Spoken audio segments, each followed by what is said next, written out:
میگم اگه همه دنیا رو هم بگردی باز غذای ایرانی یه غذای دیگه است که همه جا بی سابقه است و عطر و طعم و تنوعی که داره رو هیچ جای دنیا نمیتونی پیدا کنی.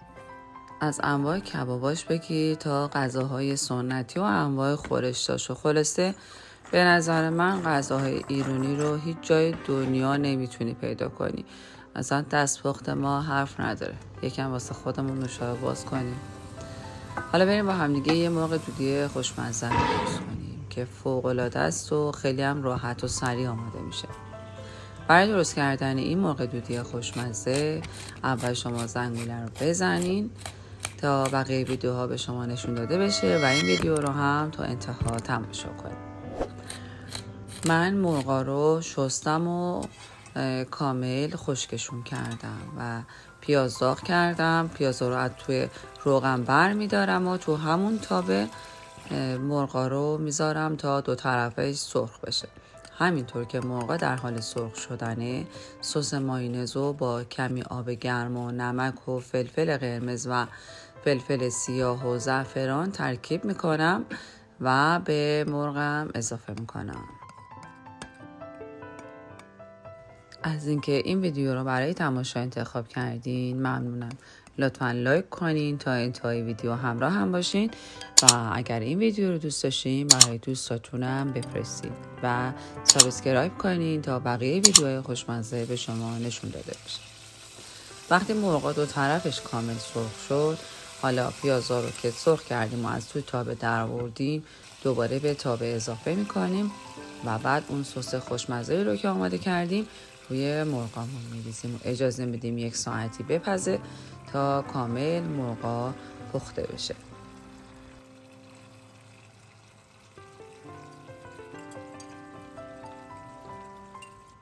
یه خورده که پخت، در حال پخت یه خورده از سس‌ها روی مرغا بریزین تا تمام مرغا عطر و طعم اون سس رو بگیره.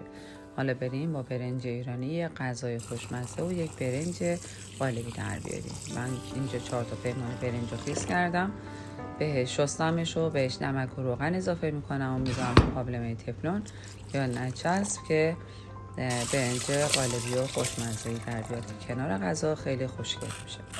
خب برنجام میره برای پخت، مرغامون هم که تقریبا در حال آماده شدن و بعد میریم ادامه کار. لطفاً لایک کنین و تا انتهای ویدیو همراه هم باشید.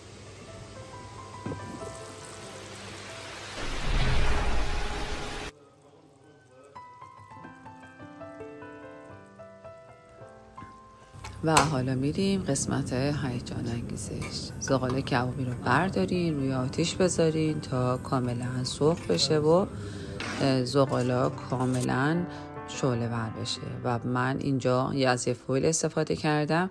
داخل کاسه میریزم که ته کاسه رو بگیره که من بتونم زغالامو قشنگ داخل اون بذارم.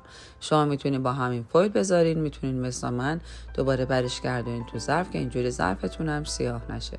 زغالای گداخته رو داخل فویل بذارین و این زغالا رو بذارین وسط تابتون و روغن بریزین روش و بلافاصله درش رو ببندین تا کامل مرغمون بوی دود بگیره و به اصطلاح مرغمون دودی بشه. تو این فاصله اصلا در تابه رو بر ندارین و اجازه بدین کامل شعله خاموش بشه و بعد هم غذای خوشمزمون آماده است.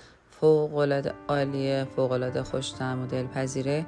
حتما امتحانش کنین و حتما بی‌نظیرش کنار خانواده لذت ببرین. لطفاً لایک کنین، سابسکرایب کنین، برای دوستاتون بفرستین و از اینکه این ویدیو رو برای تماشا انتخاب کردین خیلی خیلی ممنونم.